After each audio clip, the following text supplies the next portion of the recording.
Sommet de l'OTAN, Lisbonne, vendredi dernier. En marge des conférences de presse officielles, Nicolas Sarkozy parle avec un groupe de journalistes dont l'envoyé spécial de BFM TV. Une petite réunion informelle, l'occasion pour le président d'évoquer les sujets à l'ordre du jour comme l'Afghanistan. Puis, un journaliste pose au chef de l'État une question sur son éventuelle implication dans les ventes d'armes au Pakistan et sur les rétrocommissions évoquées par l'ancien ministre de la Défense, Charles Mignon. Piqué au vif, Nicolas Sarkozy rétorque du tac au tac. Qui vous a dit ça? Vous avez eu accès au dossier? Charles Mignon a une intime conviction. Et si moi j'ai l'intime conviction que vous êtes pédophile et que je le dis en m'appuyant sur des documents que je n'ai pas vus? D'après notre envoyé spécial, le chef de l'État reste calme. Il ne s'agit pas réellement d'un coup de sang, mais plutôt d'un exemple mal choisi pour expliquer les choses.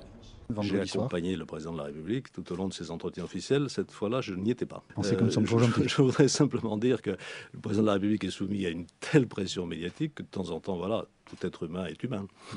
À la fin de cette réunion informelle sur le ton de la blague, Nicolas Sarkozy lance aux journalistes « Amis pédophiles, à demain » avant de quitter la salle. Aussitôt après, les conseillers du président précisent que cet échange doit rester off. En clair, les journalistes ne doivent pas le relayer dans les médias. Mais hier soir, l'Express et Mediapart décident de publier quand même l'information.